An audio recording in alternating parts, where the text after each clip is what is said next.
Les cuento, por las premisas, por haberse conectado así tan puntuales, hemos tenido una semana de oración con muchos frutos y lo cuento porque creemos, y sé que esta es una frase bastante dicha, que los testimonios son como píldoras de fe, realmente funcionan. Y por ejemplo, testimonios hemos tenido una de las chicas de nuestra congregación que ella tenía muchos dolores en el pecho, le costaba respirar, tenía como puntadas, y se hizo no recuerdo si era qué clase de estudio específicamente, si era una radiografía o algo para ver sus pulmones, y había aparecido una mancha.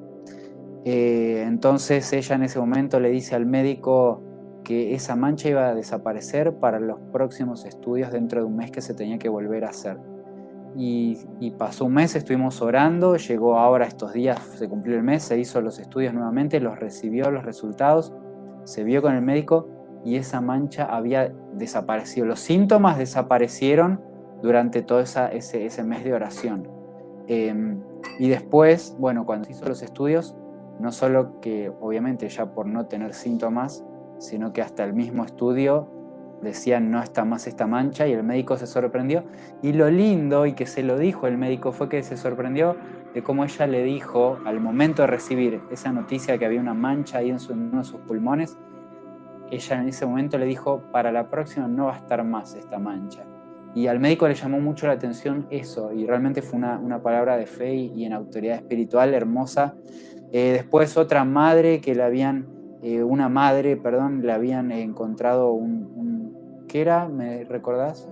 Un tumor maligno se convirtió en benigno.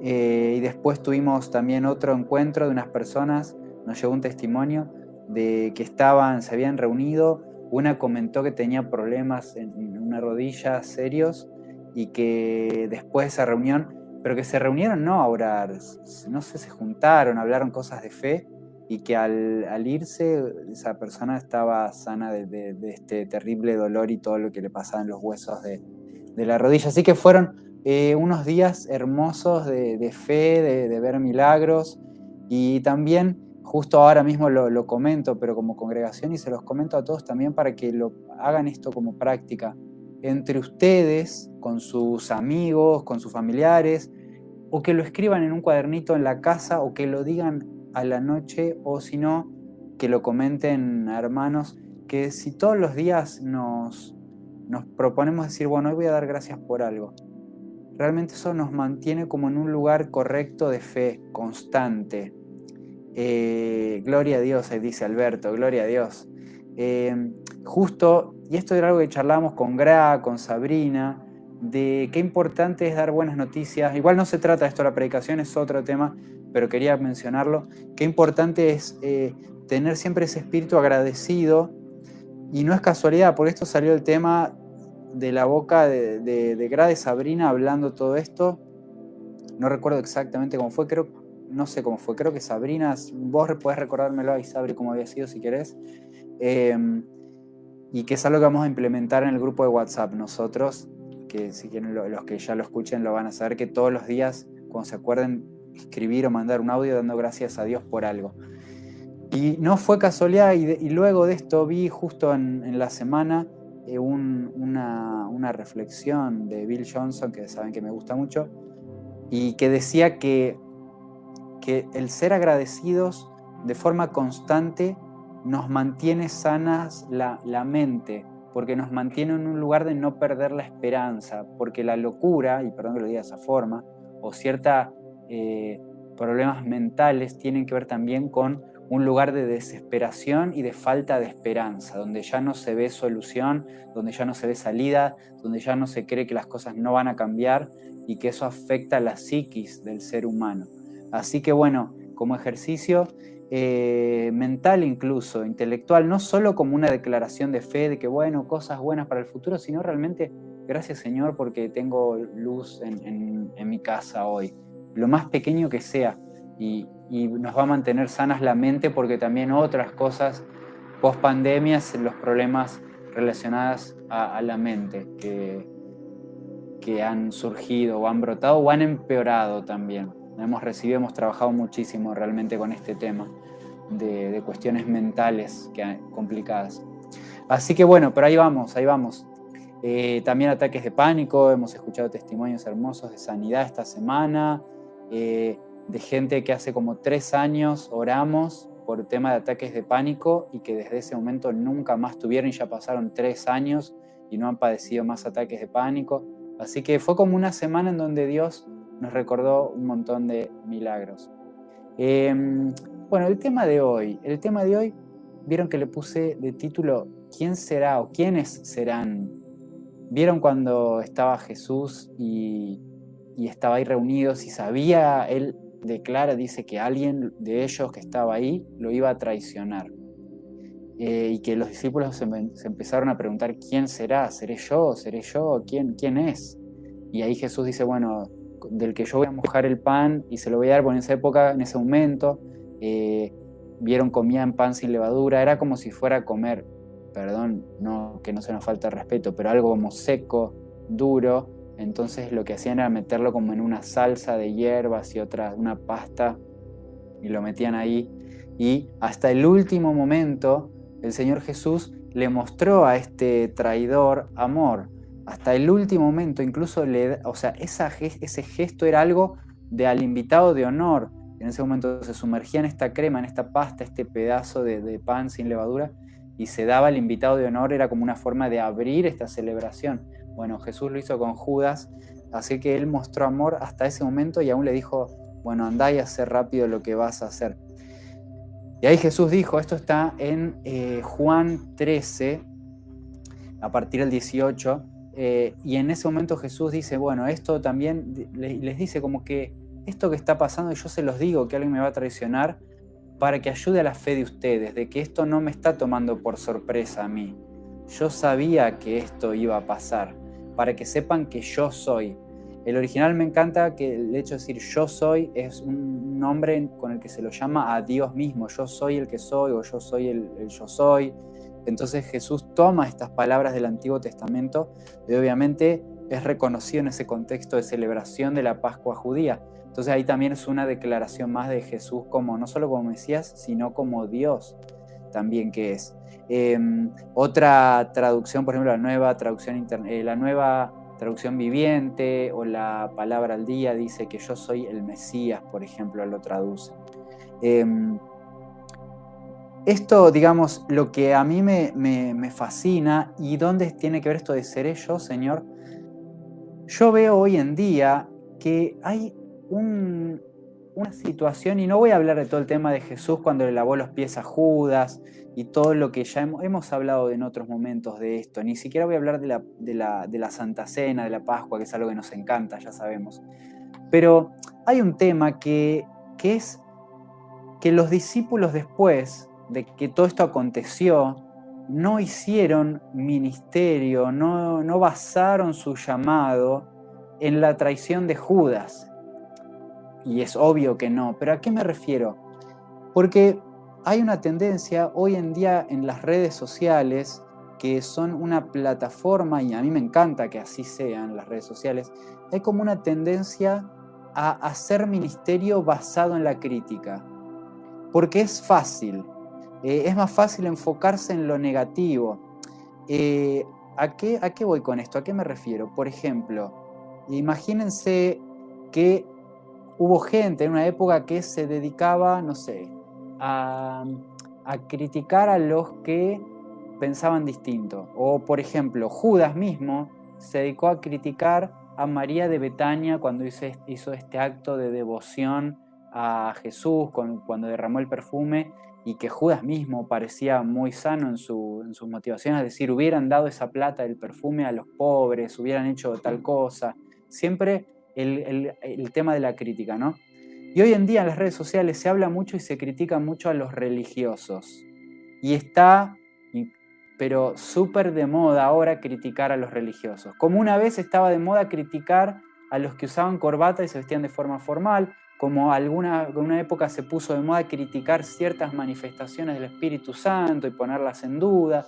Ahora está de moda y va a seguir un tiempo más en aumento, la crítica a los religiosos. ¿A qué me refiero con religioso? Pues al mismo tiempo, criticar a los religiosos usando ese término es muy religioso. ¿Por qué? Porque es un vocabulario cristiano evangélico nada más. Porque fuera del ámbito cristiano evangélicos y religiosos, en general no es algo negativo. En general se atribuye a gente que practica cierta religión o que tiene convicciones espirituales. Y aún, si no, pregúntenle a Enrique Iglesias cuando él habla de una experiencia religiosa, y es una experiencia que él está alabando, por así decirlo. No la vamos a juzgar ahora esa experiencia, si es buena, mala, si es pecaminosa o no, pero sí a lo que a él le gusta mucho lo llama experiencia religiosa. Entonces, hablar nosotros de forma negativa hacia los religiosos es muy religioso, es muy legalista eso. Sumamente legalista, y al mismo tiempo los hace poner en un lugar a los otros y atribuirse uno cuando critica al otro, al legalista religioso, es como que uno mismo se atribuya a miren, pero yo no lo soy, porque miren, ellos sí lo son. Cuando los discípulos nunca se dedicaron a hacer ministerio en contra, por ejemplo, de lo que había hecho Judas. ¿Y por qué menciono a Judas? Porque también los supuestos no religiosos modernos les encanta relacionar a los cristianos evangélicos un poco más tradicionales con los fariseos, con los judíos, con los saduceos, y dice, sí, este es un fariseo, cuando en realidad los fariseos, los saduceos, los judíos estaban firmes en sus convicciones, más allá de que yo, que soy creyente en Jesús, yo creo que ha sido una lástima que muchos de ellos no hayan creído en Jesús, pero de última ellos han sido fieles a sus convicciones. Entonces no me parece tan religioso negativamente, por así decirlo, esa postura. Lo que sí me parece algo sumamente hipócrita fue la actitud de Judas, porque sí anduvo en medio de ellos. Sí se juntaba cuando Jesús era criticado por juntarse con los pecadores, por juntarse con las prostitutas, por juntarse con los cobradores de impuestos, con juntarse con los soldados romanos, con juntarse con los otros que están en contra del gobierno también. Judas estaba ahí también. Entonces, Judas era y es más, encima Judas los engañó a todos, menos a Jesús, pero Judas era uno más de esos no religiosos, dirían los evangélicos. Era uno más de esos no legalistas, pero en realidad estuvo actuando todo el tiempo. Entonces, no podemos andar juzgando a la gente, este es religioso, este no, los religiosos legalistas hablan así, los religiosos legalistas no hablan de esta forma, se visten, no tiene nada que ver. Puedes estar completamente lleno de tatuajes, si querés, como para ser un cristiano progresista, moderno, no legalista, y ser el peor hipócrita de todos porque te la pasás juzgando a todos los demás. Por ejemplo, a mí me da mucha lástima cuando Judas, después de haber sido alguien que operaba en milagros, que estaba con las prostitutas, que estaba con los fariseos, perdón, con los fariseos no, que estaba con los ladrones, con los pecadores, después me duele muchísimo que él, dice la Biblia, que se despidió y de esa mesa se levantó y se perdió en la noche, se metió entre la oscuridad de la noche. Y para mí eso es tristísimo. Alguien que supuestamente estaba en la luz, había experimentado el amor de Jesús, se perdió en la noche. Después es otro tema, otro debate, el hecho de, bueno, pero alguien tenía que hacerlo para que la escritura se cumpla. Libre albedrío, designación divina, qué pasó con Judas, bueno, eso es otro tema que después lo podemos charlar en otro momento. Pero no podemos hacer, y vuelvo, ministerio en base a la oposición. No podemos hacer ministerio en base a la oposición, como algunos partidos políticos le echan la culpa de todo y no digo solo ahora, toda la vida se echó la culpa al partido anterior, que gobernó antes, o que cierta postura política de izquierda critica el capitalismo, o que el feminismo critica el patriarcado, que cierto partido con características relacionadas al obrero critica al empresariado. O sea, no podemos hacer ministerio. Ciertos cristianos progresistas hacen ministerio criticando a los religiosos legalistas. No se puede porque te convertís en lo que no te gusta si tomás esa actitud. ¿Cuál es la senda? Es la senda del amor, es la senda del perdón, es la senda de la vida, es la senda de hacer lo que el Espíritu Santo nos diga que hagamos, es la senda de la unidad, es la senda de amarse los unos a los otros. Y Jesús dijo esto en Lucas 13, del 18 al 20, luego de que dice todo el tema de la traición de Judas. Ahí es cuando dice Jesús: acá uno me va a traicionar, pero ustedes ámense los unos a los otros, porque así el mundo sabrá que son mis discípulos. Entonces, no se sabe si somos discípulos de Jesús o no por nuestras prácticas no convencionales. Se sabe que somos discípulos del Señor por el amor que nos mostramos mutuamente. De eso se trata. No se sabe, mira, este es un discipulazo de Jesús porque critica todo lo antiguo y todo lo establecido.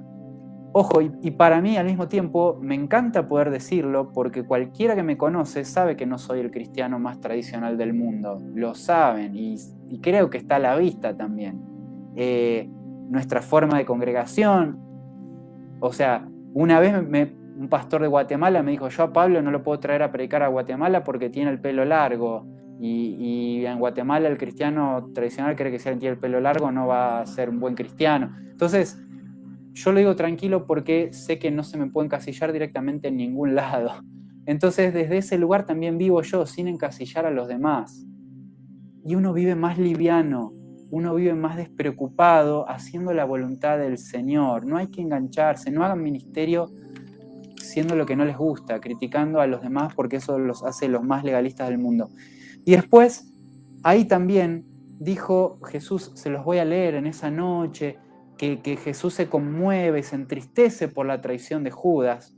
No es que el Señor, por saberlo, no le importó nada. El Señor lo conmovió este momento de bueno, se está cumpliendo esto de la traición de quien yo le he manifestado amor, de quien he instruido durante estos años, de quien me conoce de forma tan cercana. Voy a leer una parte de la Biblia, estoy acá abriéndola en mi teléfono. Ya se los digo, se está abriendo. Dice, miren, dice: el que come de mi comida se ha puesto en mi contra. Les aviso de antemano a fin de que cuando suceda crean que yo soy el Mesías. Escuchen esto. Les digo la verdad. Todo el que recibe a mi mensajero, me recibe a mí. Ahora voy a explicar esto. Todo el que recibe a mi mensajero, me recibe a mí. Y el que a mí me recibe, recibe al Padre, quien me envió. Acá vemos esto de que nosotros debemos andar con la convicción de que vamos a ser recibidos. Yo sé que hay oposición, sí la hay, pero también cuando nosotros andamos en amor vamos a ser recibidos. Cuando vamos cumpliendo con la gran comisión, vamos a encontrar vínculos de afecto, vamos a encontrar vínculos de amor, de respeto, de reconocimiento. Por eso también yo decía al principio de este encuentro virtual de hoy, decía que realmente ha sido una bendición la pandemia en el sentido de los nuevos amigos o de profundizar amistades que ya teníamos, porque hay un vínculo espiritual. Y esto lo confirma Pablo, el apóstol Pablo, en Gálatas 4:14, que dice, parafraseándolo, dice algo así como que les da gracias a los Gálatas y les agradece porque cuando estuvo con ellos, lo recibieron como si fuera un ángel del Señor, como si fuera Jesús mismo, lo recibieron a Pablo. Entonces yo me pregunto, si nosotros andamos criticando y buscando tal vez la aceptación a través de la crítica de los que han sido rechazados, ¿acaso buscar esa aceptación, criticando a algunos para recibir la aceptación de los que han sido rechazados, acaso no es tal vez como el legalista que busca la aceptación de Dios o de sus pares legalistas a través de ciertas prácticas y costumbres? Acá lo que nos hace ser realmente aceptados es cuando manifestamos el amor de Dios a todos, no solo a los que piensan igual que nosotros, sino a todos. Y ahí es cuando el Espíritu brilla, ahí es cuando la presencia del Señor en nuestras vidas es reconocida, es apreciada, es valorada, y al mismo tiempo nosotros lo podemos hacer en los demás, porque no andamos buscando a ver quién piensa distinto, al contrario, andamos buscando quién piensa igual para celebrar eso. Y también, bueno, si hay voces diferentes, escucharlo todo y retener lo bueno, dice la Biblia también. No nos cerremos. Así que bueno, de eso se trata, amados, y en resumen, si tendría que ponerlo en una frase, es: no hagamos ministerio en base a la tradición de Judas, porque aparte el trigo y la cizaña crecen juntos y no es nuestra tarea separarlo.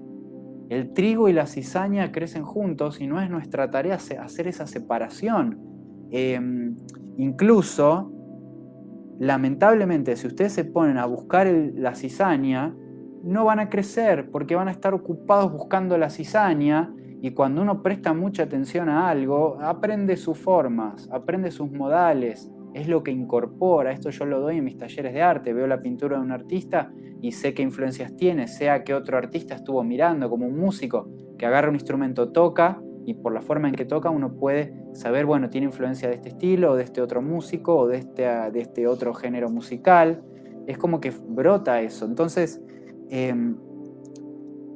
y lo más triste, y por ejemplo, es cuando yo veo que cristianos no crecen emocionalmente por culpa de estar tan atentos a la cizaña y a descubrir la cizaña.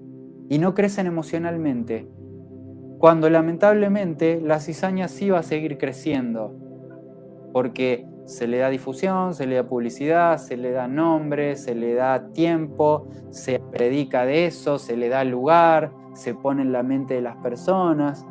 Yo creo que la cizaña no hay que darle lugar, y como dicen algunos, a los mosquitos sí se los mata con la ignorancia. Igual acá no hay que matar a nadie, por favor. Pero bueno, me refiero a que no se desgasten en criticar, en hacer ministerio en cuanto a los traidores, porque lo que a mí me llama mucho la atención es que muchos también estuvieron en algún momento en ese lugar que ahora están criticando. Y en algún momento esos otros, yo tengo la esperanza que todo el mundo crezca hacia el conocimiento pleno de la gloria de Dios. Entonces ni siquiera es productivo, vas a sacar como rédito demasiado tiempo del ministerio de la crítica, porque al fin y al cabo los que no creen van a creer, y los que creen pero necesitan crecer y madurar lo van a hacer también, porque eso es tarea del gran Señor y jardinero de la humanidad. Entonces ni siquiera es como rentable a largo plazo, porque que alguien está criticando en algún momento va a madurar también y ya no se lo va a poder criticar más. Entonces, ¿para qué después van a tener que andar pidiendo perdón y pensar que yo te criticaba y en algún momento yo estuve en ese lugar también, pero mirá, ahora vos estás en mi lugar, así que qué pérdida de tiempo? Por favor, amémonos los unos a los otros, busquemos la unidad, y ahí van a saber que somos discípulos del Señor Jesucristo. Vamos a orar, porque esto es tarea del Señor también en nosotros, dejar que podamos ser ese jardín, que podamos ser ese Edén que se deja ser cultivado. Yo conozco la parábola de esto de que hay que cortar las ramas que no dan fruto, pero también conozco una realidad anterior a esa, que es la del Edén, o que somos nosotros como jardín habitado por la presencia del Señor, que me encanta pensar que además de cortarnos las mechas largas, también el Señor nos cultiva, nos hace crecer, nos riega con sus ríos de agua viva, nos hace multiplicarnos, nos hace florecer, nos hace una obra de arte maravillosa. Entonces, creo que no hay ninguna obra colgada en un museo que sea una crítica hacia otra obra. Las obras más prestigiosas son las obras originales, las que no hay otra igual, y las que dicen lo que tienen que decir en el momento correcto y oportuno. Esas son las obras valiosas. Así que, amados, no se distraigan del amor y el mundo completo va a saber que somos discípulos del Señor Jesús. Así que bueno, amén, dice Sabri. Vamos a orar, amados. Señor Jesús, gracias. Gracias, Señor, por tu amor, porque podemos vivir relajados en vos, no perdiendo tiempo en el juicio, no perdiendo tiempo en la crítica, no siendo hipócritas. Señor, líbranos de la hipocresía, de disfrutar del amor de Dios, de su gracia, de su misericordia, y de no responderte de la mejor forma, y de no responder a los demás de la mejor forma, que es en amor, Señor. Ayúdanos, Espíritu Santo, a vivir livianos, a no vivir en una contienda constante contra los hermanos que maduraron más, que maduraron menos, o que piensan distinto, o que piensan igual, o que han sido traidores, Señor. Que no se haga el ministerio de nuestra vida el buscar las diferencias, el compararnos, el separarnos, el señalarnos. Señor, eso no es productivo. Líbranos de caer en ese error. Y a los que lamentablemente, Señor, yo veo que están caminando en ese lugar, te pido que el amor del que predican, Señor, ocupe el primer lugar, y que lo que brote de ellos sea amor, y que abracen con una mano, que abracen con la otra, Señor, que no sea una mano para abrazar y la otra para señalar, Señor. Y que sigan tus milagros, que siga tu manifestación divina poderosa, que siga tu misericordia, que siga tu gracia, que siga tu inspiración, Señor. Que siga tu inspiración, Jesús, en nuestras vidas, para nuestro arte, para nuestra vida, para nuestros vínculos familiares, eclesiásticos, Señor, y la paciencia, porque a veces se tiene más paciencia al que está completamente en pecado que para el que tiene alguna que otra cosita, Señor, que ajustar. Señor, que podamos vivir en paciencia para con todos, y que al mismo tiempo vamos a crecer plenamente y más livianos, y no desgastarnos ni perder energía en eso, Señor. En tu nombre, gracias, Espíritu Santo. Amén, amén y amén. Bueno, familia, gracias por estar ahí. Oren, pongan las manos sobre los enfermos. Esa oración de sanidad es una oración por amor, es una oración de justicia por el que sufre. Así que manifestemos el amor y la unidad para con todos. Bueno, familia, nos vemos. Dios los bendice. Y si esto sienten que no fue para ustedes, atesórenlo, porque se van a encontrar con alguien que se va a poner a criticar, como dicen los que critican a los religiosos, y ahí ustedes traigan esta palabra de que el Señor es el que separa el trigo de la cizaña, y hasta Judas estaba con los verdaderos discípulos, y no era un fariseo, ni un saduceo, ni un judío, y fue el que terminó dándose vuelta. Así que veamos livianos, no te calientes, haz lo que tengas que hacer con lo que el Señor te ha encomendado, en obediencia a Él y su palabra. Así que bueno, amados, vivan livianos, vivan relajados, y siempre las 24 horas en oración y en el Espíritu Santo. Un abrazo. Chau, chau. Bendiciones. Gracias por estar. Nos vemos el próximo sábado a las 19 acá por YouTube. Adiós, adiós, adiós.